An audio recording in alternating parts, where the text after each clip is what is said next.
et on a perdu.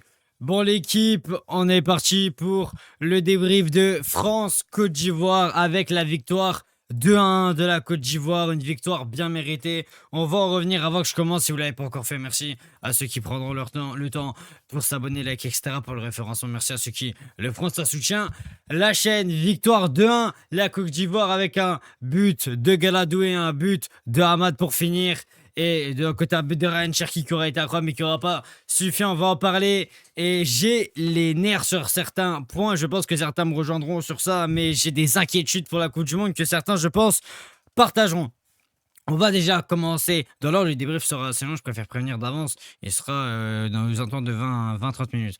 Mais en tout cas, je précise directement que ce que je dis ne s'applique pas déjà à la Coupe du Monde en global. Ce que je dis, c'est réellement que sur ce match, vraiment ici. Je veux dire vraiment ça, que sur ce match. Il ne faut pas prendre ça que comme si je vais tout casser, etc. Je parle vraiment que sur ce match. Ça, c'est quelque chose qu'il faut prendre en compte. Mais en tout cas, on va faire déjà un point global du match. Tu arrives dans ce match où en vérité, tu fais une très bonne première mi-temps. Tu fais une bonne mi-temps où t'imposes déjà ton rythme de jeu et t'obliges la Côte d'Ivoire à rester dans leur moitié de terrain et les repousser du coup et à eux les obliger de partir en contre et tu les bloquais très bien. Donc ça c'était bien réussi en première mi-temps. Tu poussais, t'avais les occasions qui te manquaient, c'est un petit peu de finesse, mais t'as réussi à avoir avec Ryan Cherki qui met un but qui est exceptionnel. Il est là, il y a deux joueurs devant lui, mais il y a un espèce de double contact, il frappe poteau, filet opposé, ça fait but. Le but est incroyable de Ryan Cherki encore une fois, ça on va en parler.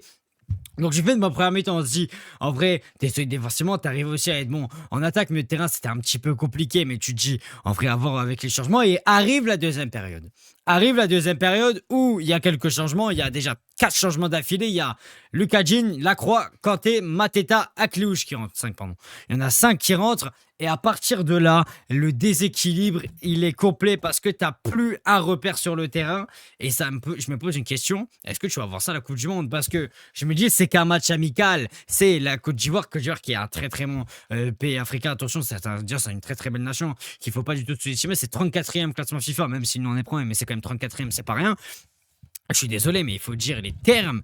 Mais à un moment donné, les entrants, il y en a certains qui n'ont pas fait d'efforts. Je suis désolé, mais il y en a certains, les gars, ça a été compliqué. Dans ceux que j'ai cités encore, ça va. Mais plus tu descends, Malo Gusto, c'est transparent.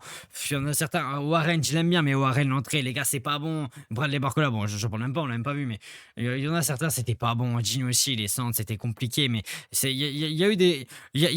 En fait, il y a des choses que je comprends pas réellement dans les attitudes de comment il y en a certains qui rentrent, ok. Tu rentreras peut-être pas à la Coupe du Monde, mais en fait, à un moment donné, au moins, fais semblant. Je sais pas, bats-toi, juste. Mais ça l'a même pas fait. Ça l'a même pas fait. Et je me pose des questions. Parce que c'est l'un des trucs qui peut te disqualifier du Coupe du Monde. Je suis désolé, mais si tu as un banc qui n'est pas à la hauteur de tes titulaires, tu n'iras nulle part. Si tu vas en prolongation pénalty, voire même pendant pénalty, forcément, tu as besoin d'un banc, des changements, etc. pour faire souffler. Tes joueurs ne feront pas 120 minutes d'affilée.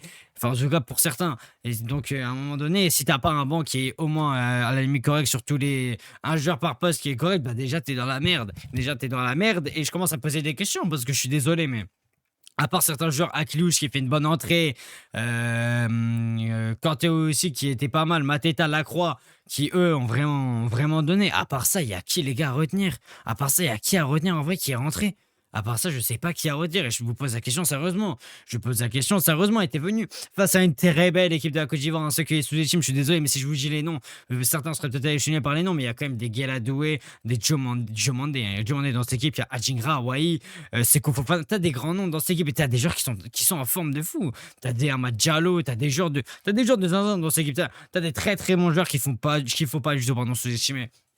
Et je pense que si la France les a un peu trop sous-estimés parce que quand tu arrives dans cette deuxième, tu laisses beaucoup plus d'espace. Tu as beaucoup moins de verticalité et tu perds forcément plus de duels. Tu perds aussi en créativité. Aussi, je trouve que quand certains changements vont au milieu de terrain, tu sens que déjà Cherki est moins à l'aise. Et quand Cherki est déjà moins à l'aise, tu sens qu'il y a beaucoup moins de créativité. Et ça, c'est un peu qu'il faudra trouver contre l'Irlande du Nord et c'est déjà un peu inquiétant.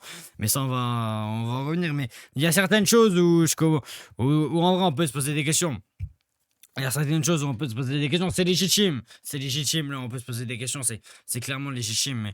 Mais en tout cas, je vais faire joueur par joueur, mais je vais essayer d'être le plus le plus précis possible, mais en tout cas pas en n'étant pas non plus trop vague. Mais en tout cas, pour Maignan, c'est simple. Maignan, sur les 2 buts, ne peut absolument rien faire. J'ai trouvé personnellement un Maignan dans les dégagements qui était assez juste. Il n'y a pas eu trop de dégagements en touche. Sur les relances courtes, c'était très bon. Donc Maignan, en vrai, ce soir, c'est pas non plus le meilleur match de Maignan. Il t'a sorti quand même des grosses parades, hein. À des moments, il y a eu quand même des petites parades sorties par-ci par-là. C'est quand même pas mal le match de Maignan. C'est pas son plus grand match. C'est pas non plus un match. Un match à jeter pour Maignan, il peut clairement pour moi rien faire sur les 2 frappes, hein. Clairement, c'est sur 2 contres dans tous les cas, donc tu peux pas faire grand-chose pour Maignan. Après là, je parle vraiment de l'équipe tueur, après on parlera des remplaçants. Après, il y a Hernandez, Théo Hernandez, qui fait une mi-temps, si j'ai pas connerie. Alors, Hernandez, le problème, lui, je trouve, c'est vraiment offensivement. Tu sens que ce mec est bridé offensivement. Je sais pas pourquoi, mais tu le sors défensivement, c'est bon, hein. Défensivement, c'est bon. Il en arrête des situations, etc. Dans le jeu, etc. Tout ce que ce soit des passes courtes, etc. Ça loupe très peu de passes, très peu de passes, pardon. Ok, mais vraiment, offensivement, c'est compliqué. Tu sens que déjà, il n'y a pas eu réellement entente avec Mbappé. Mbappé était sur le côté gauche, hein, pour ce match, mais enfin, il alternait entre neuf et à gauche avec Thuram, ça permettait un petit peu. Mais en tout cas, je trouve, ouais, il n'y a pas eu une vraie entente. Après, Théo Hernandez aussi. Ce qu'il faut dire, c'est que des fois, c'est aussi quelqu'un qui avait très peu de temps de jeu, hein. Quand même, ça aussi, il faut le dire. C'est quelqu'un aussi qui a très peu de temps de jeu. Il joue aussi dans un championnat qui n'aide pas. Il joue aussi en Arabie Saoudite. C'est le niveau aussi plus bas. Quand le niveau monte aussi, tu peux être surpris. C'est peut-être ce qui a été le cas pour Théo Hernandez. Mais en tout cas, c'est pas un match en tout cas, qui a été si fou que ça pour Hernandez. Pas un match à jeter, mais pas un match si fou. Après, ou pas Mécano. Là, on rentre dans les bons points. Il a joué 40. Il a fait toute une mi-temps. Et en vrai, Upamecano, ça a été bon, les relances courtes assez bonnes. Mais dans l'ensemble, j'ai pas trouvé aussi de réelle prise de risque pour Upamecano. Tu sentais aussi que des fois, quand, par exemple, il y avait Tété au milieu de terrain, etc., il avait tu sentais qu'il était vraiment craintif aussi, hein, des comptes de la Côte d'Ivoire. Bon, en vrai, il a raison, parce que c'est à cause de ça, hein, clairement, qu'on perd le match. Mais en tout cas, je trouve que défensivement, ça a été solide. Vraiment, après, il y a certaines phases, des fois, ça perdait un peu des duels bêtement. Ça faisait des fois aussi des passes. Ça mettait pas aussi des fois en bonne posture ses coéquipiers. Ça mettait aussi des fois ses coéquipiers un peu dans la merde. Et ça, c'est des choses qui sont à corriger. Mais en tout cas, défensivement, globalement, moi, je pas Mécano. Et assez bon, en tout cas, je trouve. Après aussi, c'est tout comme Konaté. Konaté, c'est même encore mieux. Konaté, du coup, c'est une passe D. C'est lui qui fait la passe D sur le but de Cherki. Et Konaté, c'est très peu déchets dans le jeu, des très bonnes relances. Quelqu'un qui a essayé d'aller vers l'avant. Et qui a joué 60 minutes, si j'ai pas connerie. Un truc comme ça, 65, je crois. Mais en tout cas, ça a été très très bon pour Konaté. Konaté, ça a été très solide. Et j'ai hâte de voir aussi la charnière potentielle Konaté-Saliba. J'ai hâte de voir ça, ou pas Mécano-Saliba, de voir comment ça se fera. Est-ce que Saliba sera là lundi? On verra, mais en tout cas, je suis quand même assez content, pas non plus surpris parce que je savais qu'on était solide, mais en vrai, il m'a quand même c'est un peu surpris, c'est le terme, parce que je pensais pas qu'il sortirait un match comme ça en amical. Et en tout cas, je suis content qu'on a été qui confirme. Après, à droite, Koundé. Alors, Koundé, c'est simple, la première mi-temps est très très bonne. Koundé, ça s'entend bien avec Olysée, vraiment les 1-2, Koundé Olysée, c'était vraiment très très bon, hein. C'était très bon. En plus, Koundé, avec le Barça, on sait, ça monte très haut, etc. Défensivement, c'était bon, ça tenait, il y a eu très peu de déchets dans le jeu, mais à partir de la deuxième, tu sentais que ouais, ça s'est un peu essoufflé, ou je sais pas, peut-être que il s'est mis un peu en autorégulateur, mais tu sentais que ça poussait moins. Tu sentais que ça poussait moins, en tout cas pour Koundé, qui avait moins cette envie, qui avait en première période de centrer, etc., de faire des under avec Olysée, de combiner. Il est plus resté voilà, défensivement après en deuxième, c'est ça aussi qui l'a poussé à sortir, mais il a quand même été solide défensivement, donc un assez bon match de la part de Koundé. Après Rabiot, bon, vous savez, je vais enlever le fait que moi je déteste ce mec, en tout cas pour son passage au PSG, ça vous en doutez, etc., avec ce qui s'est passé avec sa mère, etc. Moi je les déteste, mais on va enlever cette partie-là. Mais en tout cas, là, si on doit prendre le match de Rabiot, Rabiot, c'est un peu comme les autres. Il fait une première période qui est pas non plus dégueulasse, où ça va, il y a très peu de déchets dans le jeu, etc. Mais à partir de la deuxième, je suis désolé, mais on le voit quasi plus. Je le vois quasi plus Rabiot. Il y a, allez, peut-être quelques phases, en vrai, où, allez, à la limite, tu peux le voir, mais ça perd déjà beaucoup de ballons dangereux en deuxième, etc. Et tu sens que je sais pas pourquoi, mais il s'est un peu éteint en deuxième, malheureusement, pour nous. Mais en tout cas, la Rabiot compliqué. En tout cas, Rabiot l'a compliqué, hein. Rabiot compliqué, compliqué. Rabiot, c'est 4 duels gagnés sur 5. En vrai, les duels aériens, etc., ça a été bon, mais les passes compliquées. Les passes compliquées, le frérot Rabiot. un peu compliqué. Après, il y a aussi Tchouaméni. Tchouaméni fait une mi-temps, mais la mi-temps aussi que fait Tchouaméni est pas trop mal. En vrai, j'ai trouvé il y a très peu d'échecs dans le jeu. Je crois qu'il a quasiment réussi toutes ses passes, hein, quand même, Tchouaméni. Mais le problème, c'est que ça prenait pas assez de risques. Je trouvais Tchouaméni un peu trop aussi en retrait. Il aurait pu des fois un peu plus monter, prendre un peu plus de risques. Ça tentait aussi des fois des longues passes. Bon, ça arrivait à destination, faut dire les termes, clairement. Défensivement, c'était solide. Mais bon, après, j'ai trouvé pas des très très grandes montées non plus de la part de Tchouaméni qui aurait pu il y a certaines phases même si t'es reculé mais en vrai tu peux monter ça aussi c'est pas une excuse tu peux monter des fois il devait monter un des deux que ce soit Rabiot ou Tchouaméni c'est plus Rabiot qui faisait ça en première mi-temps mais Tchouaméni ouais du coup restait un peu plus en retrait après côté gauche Kylian bah Kylian, c'est simple. Je sais pas si j'ai vu un match où on l'a aussi peu vu. C'est vrai que Kylian, on l'a très très peu vu. Mbappé, c'est simple, c'est 21 passes tentées, 18 réussites, 29 touches de balle, c'est pas grand chose. 29 touches de balle, c'est vraiment pas grand chose. À titre de comparaison, Konaté, c'est 64. C'est 64 touches de balle en une seule mi-temps. Donc Mbappé, ça a été compliqué. Mbappé a fait les retours, Mbappé a fait les efforts. Sur ça, tu peux pas lui enlever. Mais Mbappé, il y a toujours un problème, c'est que tu sens ça. Il veut trop faire le. Il a essayé trop de fois de repiquer plein axe, d'enrouler, soit premier, soit deuxième poteau, et ça va pas. Ça va pas, faut vraiment que Mbappé aussi apprenne vraiment à faire des tout droits centrés aussi, parce que je suis désolé, mais on a très peu vu Mbappé faire ça. Et ça, c'est après, Mbappé doit apprendre à faire ça. Kylian, ça a été un peu décevant sur certains points, la finition un peu compliquée. Des fois aussi, il pouvait un peu se faire manger en 1 contre 1 aussi, c'est vrai, surtout dans la contre défensif. Ouais, j'ai pas trouvé un très grand match. Mbappé était aussi pas réellement inspiré ce soir, hein. Faut le dire, Mbappé, c'était pas réellement inspiré. Mais voilà, c'est comme ça pour le Kylian. Après, Cherki met un but magnifique, clairement. Et Cherki, je suis désolé, déjà, a fait 78 minutes, c'est incroyable. Le plus de touches de balle dans la surface adverse, c'est 8 touches de balle dans la surface adverse. Et il a eu le plus de touchés de balle, 84 en 78 minutes, c'est énorme. Et très peu déchets d'enjeu pour Cherki.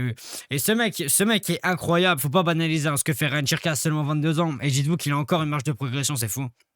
C'est fou ce qu'il fait. Mais Sharky, que ce soit offensivement, défensivement, c'est très très bon. Tu sens qu'il sait ce qu'il fait. Il est très technique. Il sait en fait chaque chose qu'il fait et contrôler. Il sait complètement ce qu'il fait. C'est vraiment, c'est vraiment beau. Ce qu'a proposé Sharky pour ce match, c'est simple. T'as pas Sharky pour ce match. Déjà, je pense pas que déjà tu marques un but, je vous le dis clairement. Et tu perds beaucoup en créativité. Et ça aussi, c'est quelque chose qui craint. Parce que tu dépends pour moi aussi beaucoup de Ryan Sharky sur la créativité. Et sur ça, on va en parler. Après, côté droit, Mike Olise. Bon, Michael Olise, en vrai, sur la première mi c'est très très bon. C'est lui qui crée le plus d'occasions. Tu le vois beaucoup côté droit. Il essaye de provoquer face à Gaël Adoué, face à Conan, pardon, ou Diomandé. Donc tu vois que ça essaye, etc. En vrai, il fait un bon match, hein. En vrai, il sort parce que Deschamps voulait faire tester les entrants. Mais en vrai, s'il aurait été dans un match normal, il serait pas sorti, hein, parce qu'il faisait un très bon match. Olise, très peu de pertes de balles. Ça s'entendait bien en plus avec Koundé. Donc non, c'était bon. C'était bon, en tout cas, de la part de Olise. Ça fait plaisir. Après, maintenant, il y a Thuram. Thuram en pointe. Et bah, je suis désolé, Thuram. En vrai, Thuram, c'est pas son meilleur match, mais pour moi, c'est pas le pire match de Thuram non plus. Thuram, ça a pas été bon non plus. Sur ça, je suis d'accord. Il y a eu des choses qui ont été vraiment mauvaises. Thuram aussi, ce qui manque des fois, c'est aussi d'aller plus vite. Aussi, tu sens que dans cette touche de balle, c'est des fois un peu lent quand il contrôle, etc. Ça met du temps à lever la tête, alors que il y a des choses qu'il pourrait faire plus vite en première attention, etc. Chose un peu frustrante aussi avec Thuram. Mais après, il a quand même tenté le plus de tirs. Il a fait 5 tirs dans tout le match. Le plus de touches ex aequo dans la surface avec Cherki, c'est 8 quand même. Donc, il a aussi beaucoup proposé. Il a fait tout le match. Thuram, il a aussi beaucoup proposé. Il a débordé. Donc, il y a eu des propositions. Mais Thuram, t'as vu quand il est rentré dans la surface, tu voyais que c'était compliqué. Tu voyais que c'était compliqué. Après, il faisait les retours, etc. Il essayait d'aider quand il était sur le côté. Il essayait d'aider Théo Hernandez ou Lucas Jean. Sur ça, on va en parler Mao. En tout cas, pour les titulaires, moi, c'est mon avis, mais comme vous voyez, globalement, la plupart étaient bons. La plupart étaient bons, à part certains où, voilà, en deuxième ou quoi, c'était plus compliqué, mais ça, on va en parler. Là, on passe aux entrants. Bon, là, il y a Lucas Jean. Lucas Jean rentre à la place de Théo Hernandez. Lucas Jean, c'est simple. Lucas Jean a essayé offensivement, il a tout donné, hein. Clairement, Lucas Jean, tu le voyais. Défensivement aussi, je trouve que Lucas Jean, en vrai, ça a été un bon changement parce que tu voyais que Deschamps, avec ça, il voulait apporter aussi le surnombre devant pour amener des centres, etc. C'est ce qu'il avait réussi à faire, mais les centres étaient très rarement arrivés à destination. C'était souvent contré, mais après, il ramenait des corners. Donc, Jean, j'ai quand même pas mal aimé. Il y a eu très peu de déchets dans le jeu pour Jean, donc ça fait plaisir. Après la croix rentre et je suis désolé, c'est pour moi l'un des meilleurs rentrants. En tout cas, son boss c'est le meilleur rentrant en centrale. La croix qui rentre à la place de ou pas Mécano, si j'ai pas connerie, c'est simple, il a quasiment tout réussi. Ses relances étaient propres, ça relançait intelligemment, ça relançait là où il fallait aussi, il a eu les gestes justes. Donc ouais, la croix, très bonne entrée. Après, Kanté, c'est un peu aussi, il a fait parler aussi tout ce qui est physique, son endurance, etc. Il en a fait parler. Que tu voyais que quand il y en a certains qui étaient cramés, il en profitait aussi pour créer quelques comptes. Tu vois aussi, il aidait beaucoup Koundé. Quand il est rentré, il y avait encore Koundé, il aidait beaucoup. Il était là pour essayer de proposer des solutions. Kanté était disponible, il n'a pas eu, je trouve, assez de ballons. Il a été des fois peu servi alors que qu'on pouvait. Après, devant Koundé, j'ai trouvé Kanté, pardon, j'ai trouvé un Kanté qui était un peu des fois. Devant, c'était un peu fébrile. Devant, tu sentais que des fois, il se tâtait un peu à frapper ou non. Il a perdu beaucoup de duels aussi, Kanté. J'ai trouvé beaucoup de duels perdus pour Kanté. Donc, Kanté, c'est pas son meilleur match, mais c'est pas son pire match non plus. C'est un match quand même assez mid pour Kanté. Mais c'est pas une entrée si dégueulasse que ça. Après Mateta, bon Mateta en vrai s'est battu, a fait beaucoup, il a vraiment fait tous les appels possibles, mais il a été vraiment bien muselé aussi hein, par cette défense, par Agbadou et Singo. Il était très bien muselé. J'ai fait Mateta aussi, il a pas eu aussi une étape facile. Il a eu quand même, ouais, ça prenait pas aussi beaucoup de risques, faut dire aussi Mateta, mais en vrai il a essayé de faire les appels, etc. Après, je sais même pas s'il a eu réellement quelques ballon dans la surface, j'ai des doutes hein, carrément pour Mateta, mais en tout cas, c'est pas une si mauvaise entrée, tu vois, qu'il essaie, etc. Mais là, c'est plus ses défenseurs adverses qui ont fait un gros match que lui qui fait un mauvais match, en tout cas pour moi. Après, Akliouche, bah, c'est simple, c'est le meilleur entrant. C'est simple, Akliouche qu'il a apporté. Et c'était un peu il t'a fait une Michael Olise bis en fait, littéralement, il t'a fait quasiment la même chose. Ça s'entendait bien avec Koundé quand il rentre, les N2, etc. Ça permutait, ça arrivait à proposer des solutions facilement. C'était très bon, les passes, il y avait très peu d'échanges dans le jeu, donc c'était quasiment pareil. Ça réussissait quasiment de ses dribbles. Après, pour moi, le seul bémol, c'est qu'Aklouche est moins bon en centre que Michael Olise. Pour moi, ça faut dire, les centres d'Aklouche, c'est compliqué. Hein. C'était compliqué, mais après, ça faisait aussi les efforts défensivement pour Aklouche. Donc, non, j'ai aimé moi Aklouche personnellement.